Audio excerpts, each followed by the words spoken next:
সমস্ত মাখলুকাতকে আল্লাহ তাআলা সৃষ্টি করছেন। আল্লাহ সুবহানাহু ওয়া তাআলা আল্লাহ জাল্লা শানুহু রিজিকের দায়িত্ব নিছেন।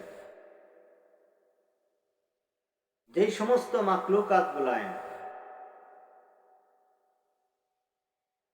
উঠতে পারে, আল্লাহ তাআলা এদেরকে বলছে যে আমি আল্লাহর জিকির করবা, আমার উপরে তাওয়াক্কুল রাখবা, উড়ান্ত অবস্থায় থাকবা, উড়ান্ত অবস্থায় তোমাকে রিজিক দিব। সুবহানাল্লাহ, সুবহানাল্লাহ।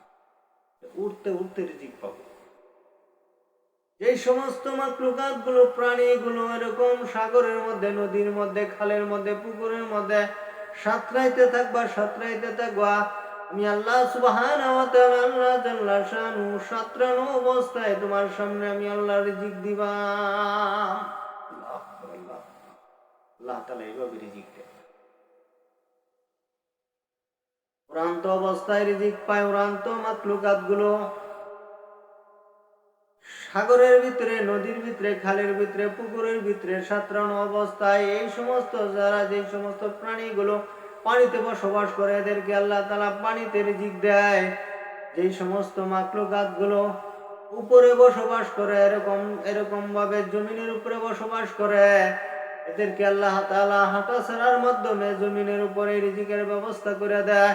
যারা এরকম ভাবে বনে জঙ্গলে বসবাস করে, বন জঙ্গলের ভিতরে আল্লাহ তাআলা রিজিকের ব্যবস্থা করে দেয়। এইভাবে আল্লাহ তাআলা মাখলুকাতকে আল্লাহ তাআলা রিজিকের ব্যবস্থা করতেছে। যারা একদম হাঁটতে পারে না, জায়গার থেকে লড়ে না, আল্লাহ তাআলা এই সমস্ত মাখলুকাত গুলানকে জায়গার ভিতরে আল্লাহ তাআলা রিজিক খাওয়ায়। সুবহানাল্লাহ। আল্লাহ তাআলা রিজিকের দায়িত্ব নিচ্ছেন, আল্লাহ তাআলা রিজিক দেয়। আল্লাহ সুবহানাহু ওয়া তাআলা আল্লাহ জাল্লা শানুহু কেবলমাত্র ফেরেশতা ছাড়া যত মাখলুকাত আল্লাহ তাআলা বানাইছেন, সবারই রিজিকের ব্যবস্থা রাখছেন, রিজিক দেয়।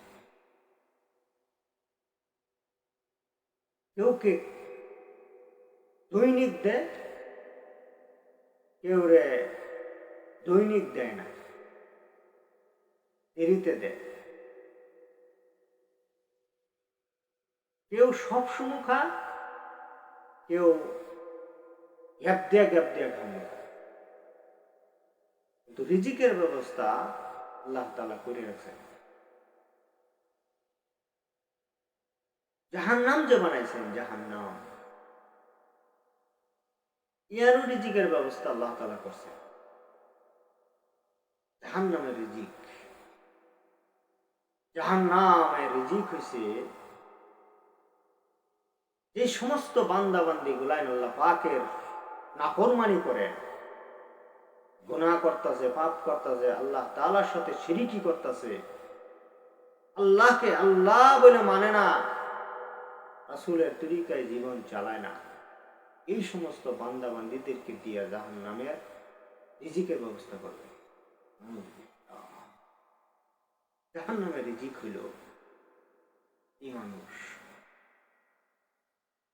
একটু ভয় পাই, আমি তো মানুষ, আমি যদি রবকে খুশি না করতে পারি, আল্লাহ সুবহানাহু ওয়া তাআলা আল্লাহ জাল্লা শানুকে যদি আপন না বানাইতে পারি, তাহলে আমার ঠিকানা হবে জাহান্নাম। আর এই জাহান্নামের রিজিক হইল আমার, যদি জাহান্নামে দেয়, আমার কি উপায়টা হবে? আল্লাহ সুবহানাহু ওয়া তাআলা আল্লাহ জাল্লা শানু বলেন, জাহান্নাম এরকম ভাবে হাসরের ময়দানে এরকম ভাবে তাকে শিকল দিয়ে বাঁধা রাখা হবে। শিকল গুলো এরকম ফেরেশতারা ধরে রাখছে, ফেরেশতাদের হাত থেকে শিকল এরকম ভাবে ছিঁড়ে ছুটিয়া খুললে এরকম ভাবে নিয়ে এরকম উড়জে গুরজে হাসরের ময়দানে জাহান্নাম হাজির হবে। জাহান্নাম বলতে থাকবে, হায় আল্লাহ, আমাকে এবার খাবার দাও, আমাকে খাবার দাও, আমাকে বহু বছর ধরে তুমি এরকম ভাবে উপাস রাখছো, রিজিকের মালিক না তুমি, রিজিক না তুমি দাও, আয় আল্লাহ আমার রিজিক দাও, আমার রিজিক দাও, আমাকে এরকম রিজিকের ব্যবস্থা করে দাও। মানুষ জাহান্নামে গায়ের বাস লেগিয়া আল্লাহ তাআলার কাছে পারমিশন চাইতেছে। আল্লাহ তাআলা বরকার গুনাহগার যারা, পাপী যারা, নাফরমান যারা, এদেরকে খাওয়ার জন্য জাহান্নামকে কিছু আদেশ করা হবে।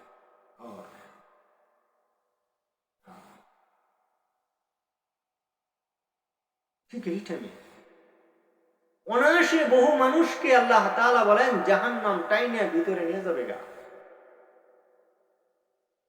আর কিছু সংখ্যক বান্দা, কিছু সংখ্যক মানুষের সামনে জাহান্নাম যখন আসতে থাকবে ধরার জন্য, লোকটা তখন দৌড় দিবে না কি করবে, এরকম পেরেশান হয়ে যাবে, দৌড় দিলেও বাঁচা যাবে না, কি করা যায়, কি করা যায়। এই মুহূর্তে লোকটার জবান থেকে জোরে জোরে আওয়াজ বের হবে, লা ইলাহা ইল্লাল্লাহু মুহাম্মাদুর রাসূলুল্লাহ সাল্লাল্লাহু আলাইহি ওয়াসাল্লাম। এই কালিমা উচ্চারণ হওয়ার কারণে জাহান্নাম থামে যাবে।